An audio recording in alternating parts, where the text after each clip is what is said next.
बिस्मिल्लाहिर्रहमानिर्रहीम। Dear students, अस्सलाम वालेकुम। बेटा, आज हम चैप्टर नंबर 14 में लेक्चर नंबर 2 स्टडी करने जा रहे हैं। ये टॉपिक बड़ा इंपॉर्टेंट टॉपिक है और ये टॉपिक है force on current carrying conductor in uniform magnetic field. यानी किसी यूनिफॉर्म मैग्नेटिक फील्ड के अंदर अगर हम एक करंट कैरिंग कंडक्टर को प्लेस करते हैं तो उसके ऊपर एक फ़ोर्स फील होती है, फोर्स एग्जर्ट करती है। वो फोर्स कितनी होगी, उसकी वैल्यूज क्या होंगी, कैसे हमने मेजर करना है, आज का हमारा टॉपिक ही है। इस टॉपिक्स में जब से हम जाते हैं तो सबसे इम्पॉर्टेंट चीज़ इसको एक स्ट्रक्चर के लिहाज से स्टडी करना है। वो ये है कि बेटा ये एक पटरी से आपको नज़र आ रही है और एक ये जो ब्लैक कलर बड़ी से नज़र आ रही है, इसको हम लोग कहते हैं कंडक्शन रेल। जैसे रेल की दो पटरियाँ होती हैं, ऐसे ये दोनों पैरेलल पटरियाँ हैं और ये दोनों कंडक्टिंग रेल्स हैं।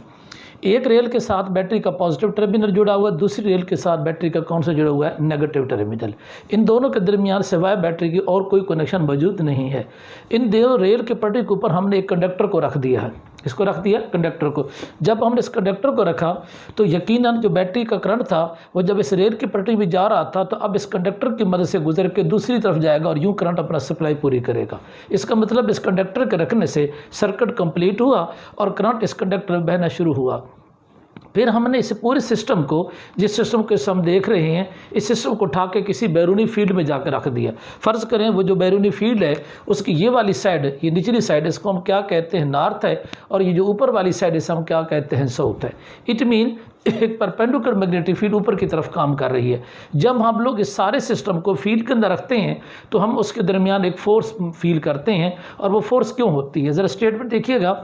एक current carrying conductor has its own magnetic field.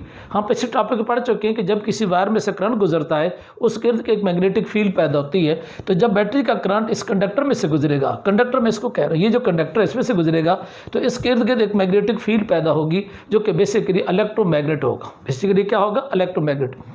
But when it place in an external magnetic field, और जब हम उसी रॉड को किसी बैरूनी फील्ड में रखेंगे और वो नॉर्थ और साउथ की कौन सी फील्ड होगी, परमानेंट फील्ड होगी। तो एक फील्ड करंट की वजह से कंडक्टर के इर्द गिर्द पैदा हो रही है, एक हमने बाहर फील्ड कैम कर रखी है। तो बैरूनी फील्ड के अंदर जब हम इस कंडक्टर को रखेंगे तो फिर क्या होगा, देन एज रिजल्ट के तौर पे interactions between the two magnetic field, यानी दो मैग्नेटिक फील्ड होगी, एक होगी एक्सटर्नल फील्ड, एक कौन सी होगी, इलेक्ट्रोमैग्नेट। इनके दरमियान एक क्या पैदा होगा, इंट्रैक्शन, ये फोर्स पैदा होगी।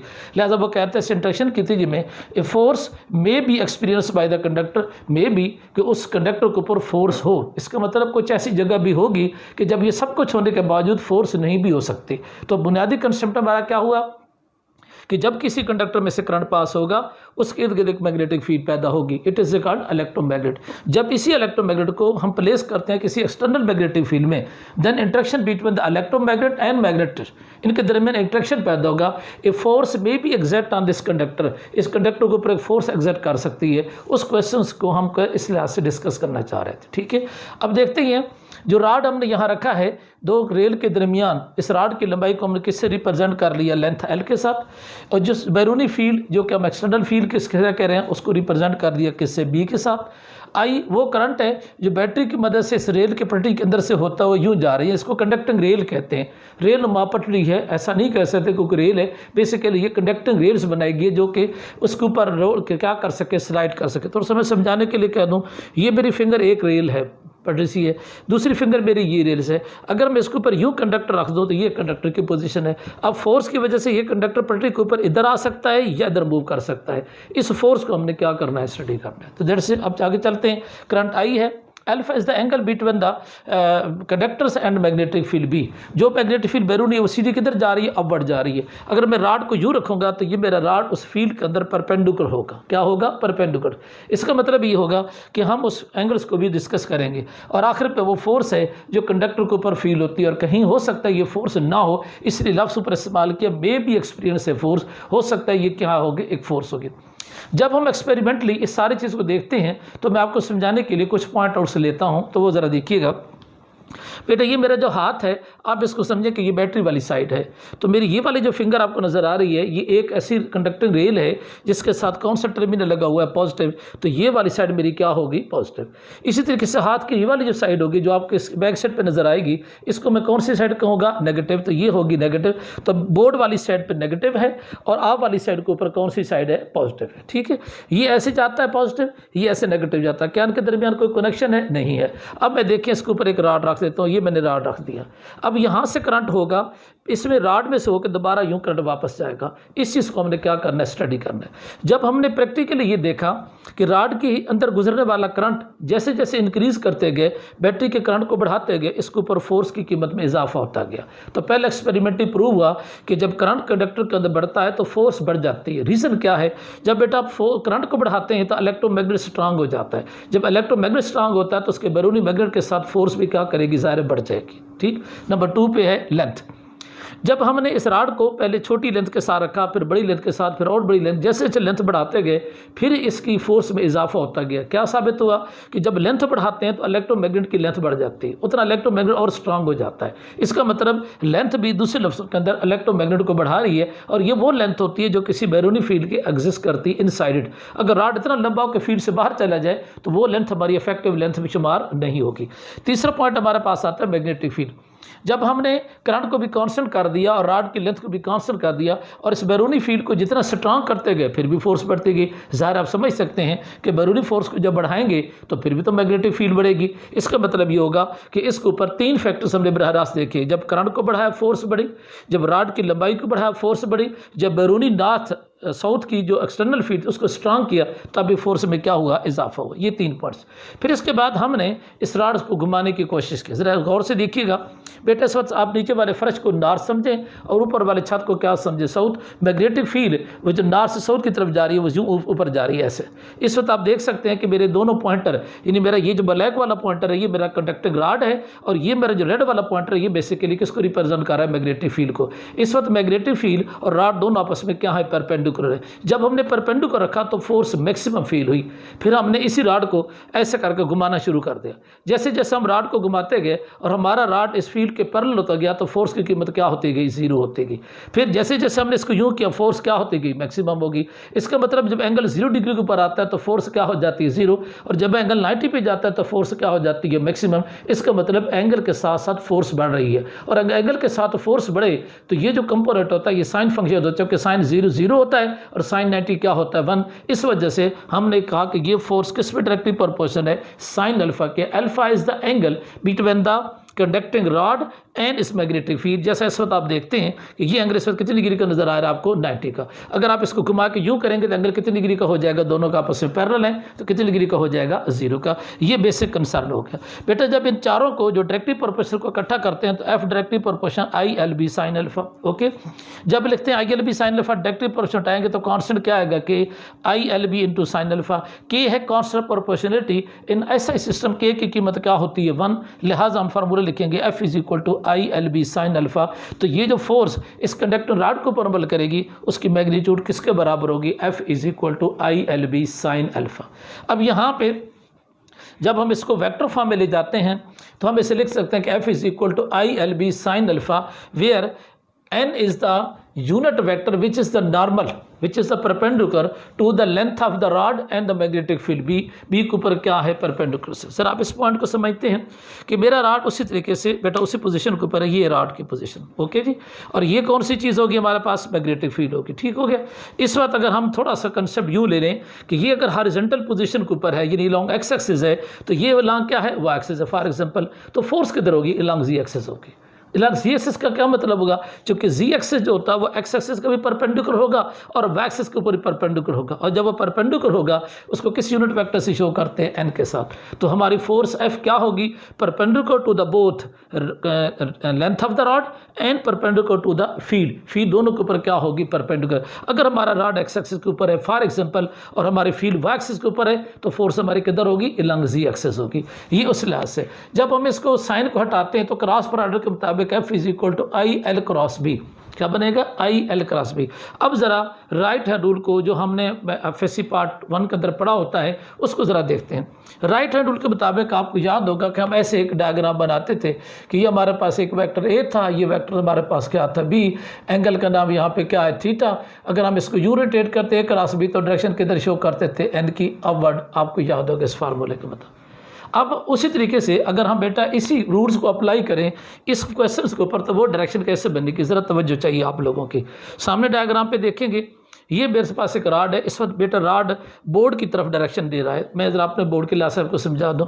और ये जो मेरा पॉइंटर है ये मैग्नेटिक फील्ड को शो कर रहा है, इस वक्त देख सकते हैं। तो मैग्नेटिक फील्ड की डायरेक्शन किधर हो गई, ऊपर की तरफ, और राड किधर हो गया, इस तरफ हो गया। तो थोड़ा सा मैं आपको समझाने के लिए ऐसे कर लूँ, अब समझ में आ रही है। तो अब ये मेरे पास क्या हो गया एल, ये मेरे पास क्या हो गया बी, एल क्रॉस बी।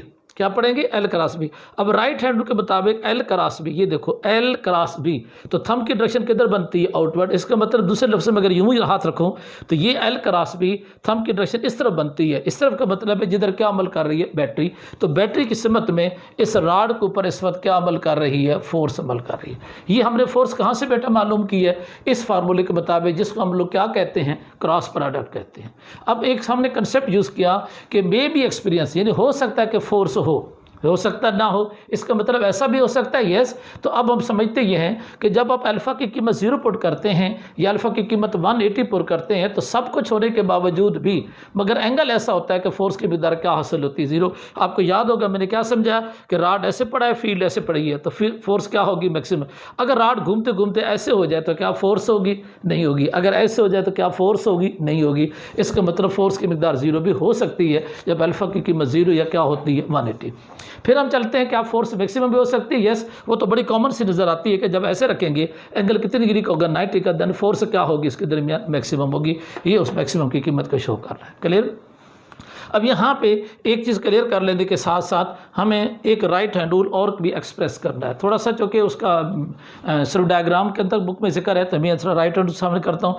ये दाएं हाथ है, इसको ज़रा थोड़ा सा टाइट कीजिएगा। जैसे टाइट करेंगे इसके फिंगर बिल्कुल सीधे ऊपर की तरफ हो जाएंगे, इसका थंब इस तरफ आ जाएगा, इसकी ये जो पॉम है जिसको हथेली कहते हैं इसका रुख इस तरफ हो जाएगा।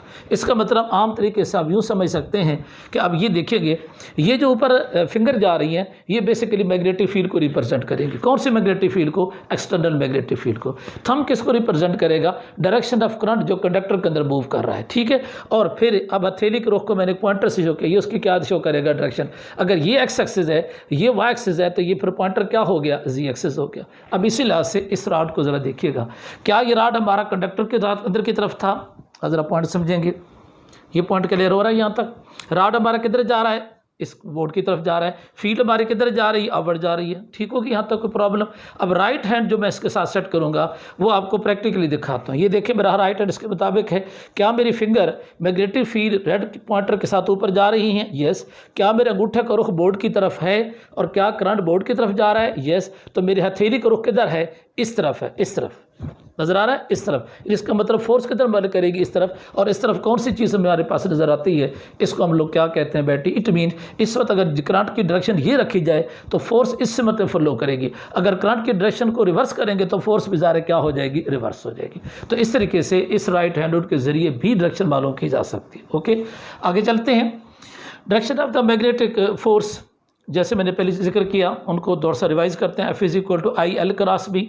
मैंने क्या बताया कि L को रोटेट करें बी की तरफ, L को रोटेट करें बी की तरफ, जैसे ये बार बार समझा रहा था। इसको यूँ रोटेट करें, ये L है, ये बी ऐसे रोटेट करें तो राइट हैंड के मुताबिक ऐसे रोटेशन होगी, डायरेक्शन क्या बनेगी, इस तरफ। ये वो मैंने जिक्र कर दिया। इस बार ये राइट हैंड रूल है जिसका मैंने अभी थोड़ा सा आपको एक्सप्रेस किया कि आपके जो दाएं हाथ उसको सीधा रखें, उसकी जो फिंगर्स है वो सीधी अपवर्ड जा रही हैं। वो किसको रिप्रेजेंट करती हैं, मैग्नेटिक फील्ड को, जैसे किधर जा रही हैं, अपवर्ड डायरेक्शन में। इसके बाद आई क्या है, थंब क्या शो करेगा, करंट को। करंट हमारा बोर्ड की तरफ जा रहा था जो हमने तस्वीर में ऐसे दिखा रखा है, ऐसे। ये नहीं, ये कैसा, जब बोर्ड की तरफ जाएगा तो हमारे अंगूठे का रुख किधर आ जाएगा, थंब का रुख बोर्ड की तरफ।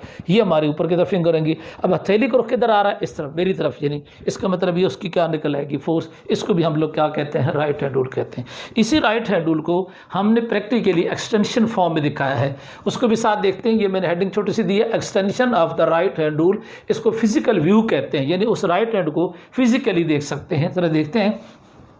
ये बेटा ऊपर मैंने क्या दिखाया, एक नॉर्थ पोल, नीचे क्या दिखाया, एक साउथ पोल, ठीक है।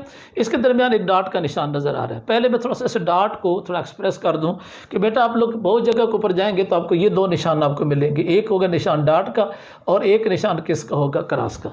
बेसिकली डॉट उस मैग्नेटिक फील्ड को रिप्रेजेंट करता है जिसमें करंट की डायरेक्शन इनटू द बोर्ड होती है, किधर होती है, into the board, sorry out of the board होती है। और जिसमें क्रॉस का निशान होता है उसमें क्या होती है, इनटू द बोर्ड है। फॉर एग्जांपल ये पेज पे आप लिख रहे हैं तो मैं आपको यूँ समझाऊँ, ये बोर्ड के ऊपर एक हमारे पॉइंटर खड़ा किया गया है, पॉइंटर की डायरेक्शन आउटवर्ड है। अगर मेरा करंट आउटवर्ड डायरेक्शन के अंदर आ रहा है तो मैं दाएं हाथ के मुताबिक ऐसे रखूँगा तो फिर ये आउटवर्ड करंट होगा और फील्ड की जो डायरेक्शन होगी वो आपको क्या नज़र आएगी, एंटी क्लॉकवाइज। तो मैग्नेटिक फील्ड जब एंटी क्लॉकवाइज होगी और करंट की डायरेक्शन आउटवर्ड होगी तो फिर हम किससे रिप्रेजेंट करेंगे, डॉट्स, किससे रिप्रेजेंट करेंगे, डॉट्स। इसी तरीके से अगर मैग्नेटिक फील्ड होती है हमारी क्लॉकवाइज ऐसे और करंट की डायरेक्शन क्या होती है, इनटू द बोर्ड, तो फिर हम उससे किससे रिप्रेजेंट करेंगे, क्रॉस से। आप समझ गए होंगे कि ये जो डॉट का निशान है यहाँ पे कोई एक वायर रखी गई है, उस वायर का करंट बाहर की तरफ आ रहा है, तो इसमें जो मैग्नेटिक फील्ड पैदा होगी, सॉरी वो ऐसे पैदा होगी जिसको हम लोग क्या कह सकते हैं, एंटी क्लॉकवाइज। तो ये जो रेड कलर के दायरे नज़र आ रहे हैं ये इसकी मैग्नेटिक फील्ड है, जो सर्कुलर मैग्नेटिक फील्ड पैदा हो रही है, ठीक। और ये जो ब्लैक कलर की सीधी लाइन्स आ रही हैं ये एक्सटर्नल मैग्नेटिक फील्ड है जो नॉर्थ और साउथ के दरमियान बन रही है। नॉर्थ और साउथ के दरमियान बनने वाली फील्ड बिल्कुल स्ट्रेट नॉर्थ से सीधी किधर जाएगी, साउथ की तरफ, जबकि रेड कलर की जो लाइन्स हैं वो सर्कुलर फॉर्म के अंदर होंगी। जब वो एंटी क्लॉकवाइज सर्कुलर होंगी तो देखिए यहाँ उसका एरो ऐसे बनेगा, यहाँ ऐसे बनेगा, यहाँ उसका एरो उसके लिहाज से ऐसे बनेगा, यहाँ उसका एरो ऐसे लिहाज से बनेगा। अब ज़रा गौर कीजिएगा कि जब हम इस पोर्शन को, जिसको मैं सर्कल में दिखा रहा हूँ, ये पोर्शन देखते हैं तो इसमें जो एरो के निशान है ब्लैक वाले वो डाउनवर्ड डायरेक्शन के अंदर है और जो रेड वाले हैं वो किधर है, अपवर्ड डायरेक्शन के अंदर है। इसका मतलब दोनों मैग्नेटिक फील्ड एक दूसरे को क्या कर रही हैं, कैंसिल कर रही हैं। इसका मतलब वीक फील्ड पैदा होगी यहाँ पे। अच्छा इस तरफ देखें, इस साइड के ऊपर इसी वायर के इस तरफ जाके, जिसको हम राइट साइड कह सकते हैं, तो वहाँ दोनों एरो ब्लैक भी नीचे की तरफ जा रहा है और रेड भी नीचे की तरफ जा रहा है। इसका मतलब सपोर्ट ईच अदर।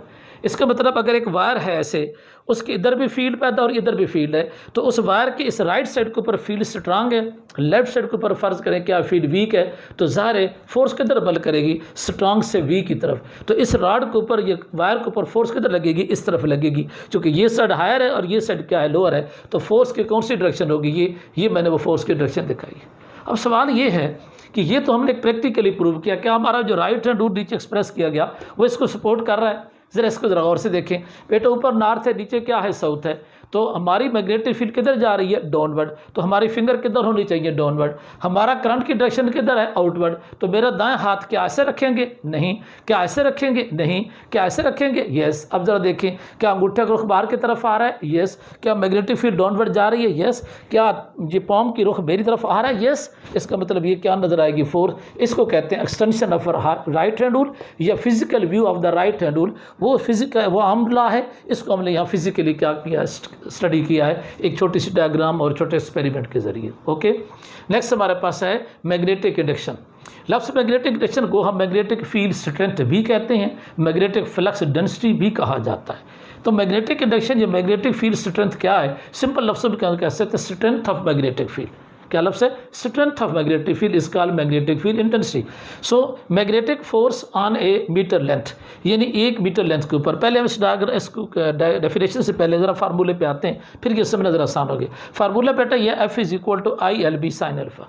अगर कोई कंडक्टर किसी फील्ड में परपेंडिकुलरली रखा जाए, एंगल अल्फ़ा की कीमत कितनी हो, 90 की, तो फार्मूला क्या बनेगा, F = ILB, या बन सकता है B = F/IL।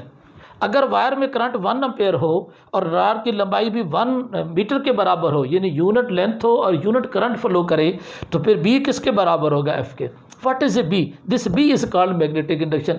तो बी मैग्नेटिक इंडक्शन उस फोर्स को कहा जाता है जो उस कंडक्टर पे अमल करती है जिस कंडक्टर में 3 शर्तें होती हैं। वो फील्ड में कैसे रखा जाता है, परपेंडिकुलर, उसमें करंट कितना होता है 1 एम्पेयर, उसकी लेंथ कितनी होती है 1 मीटर, तब उस पर लगने वाली फोर्स को हम क्या कहते हैं, मैग्नेटिक इंडक्शन कहते हैं। तो ज़रा क्लियर कर लीजिएगा कि जब एक रॉड 1 मीटर लेंथ के साथ 1 एम्पेयर करंट पास करता हुआ मैग्नेटिक फील्ड में परपेंडिकुलरली पड़ा होगा तो उसके ऊपर जो अप्लाई होने वाली फोर्स होगी उस फोर्स को magnetic field strength, magnetic induction या मैग्नेटिक फ्लक्स डेंसिटी कहेंगे, विच इज डिनोटेड बाय क्या होगा बी। इसको किससे रिप्रेजेंट करते हैं? बी से। मैग्नेटिक इंडक्शन बी की जो यूनिट है उसको टेस्ला कहते हैं, लेकिन जब इसको ड्राइव किया जाता है तो F/IL के मुताबिक F की यूनिट क्या होगी? न्यूटन, I की यूनिट है एम्पेयर और लेंथ की क्या है? मीटर। तो newton ampere inverse meter inverse, और इसको हम लोग क्या पढ़ते हैं? Tesla. Tesla is the unit of magnetic induction और मैग्नेटिक फील्ड क्या होगा? स्ट्रेंथ। अब हम इसे में देखते हैं कि टेस्ला को कैसे डिफाइन करेंगे, यानी टेस्ला खुद कैसे डिफाइन होगा। तो यहाँ पे देखिए मैंने टेस्ला को डिफाइन किया है। तो magnetic induction is the set to 1 Tesla. Magnetic induction की कीमत उस वक्त 1 टेस्ला के क्या होगी? बराबर होगी। कब? If it exert the force of 1 Newton. कितनी फोर्स अमल करे? 1 न्यूटन। ये देखिए कितनी फोर्स होनी चाहिए? 1 न्यूटन। किस पे होनी चाहिए? On a conductor of length 1 meter. Length कितनी होनी चाहिए? 1 meter. And place at the right angle to the field, और फील्ड में कैसे रखें? Right angle. When 1 ampere current pass through it, जब उसमें कितना करंट पास होना चाहिए? 1 एम्पेयर। तो उस वक्त जो उसके ऊपर लगने वाली मैग्नेटिक स्ट्रेंथ होगी उसकी कीमत किसके बराबर होगी? 1 टेस्ला के। टेस्ला को अगर हम गाज के लिहाज से कंपेयर करें तो 1 टेस्ला इज इक्वल टू 10⁻⁴ गाज के बराबर होता है। ये गाज क्या है? ये भी बेसिकली मैग्नेटिक इंडक्शन की यूनिट ही है, मगर सीजीएस सिस्टम में इस यूनिट को हम क्या पढ़ते हैं? गाज। एसआई सिस्टम में इस यूनिट को क्या पढ़ते हैं? टेस्ला। अब रही बात इस बात की जिसको मैंने कहा मैं इसको बाद एक्सप्रेस करता हूँ, तो अब मेरे ख्याल क्लियर होगा। The magnetic force on a meter length, यानी एक ऐसी लेंथ जो 1 मीटर हो, of conductor carrying the 1 ampere current place at the right angle to the field. यानी अगर कोई वायर 1 मीटर लंबाई रखती है, 1 एम्पेयर करंट रखती है और उसको फील्ड में परपेंडिकुलर रखा जाए तो उस पर लगने वाली जो फोर्स होगी उस फोर्स को हम कहेंगे मैग्नेटिक इंडक्शन, या कहेंगे मैग्नेटिक फील्ड स्ट्रेंथ, या उसे कह सकते हैं मैग्नेटिक फ्लक्स डेंसिटी, जिसकी यूनिट किसके बराबर होगी? टेस्ला की। तो ये था आज का हमारा लेक्चर जिसके अंदर हम स्टडी कर रहे थे कि force on current carrying conductor क्या होगा। तो इंशाल्लाह मिलेंगे नेक्स्ट लेक्चर में। उस वक्त के लिए अल्लाह हाफिज़।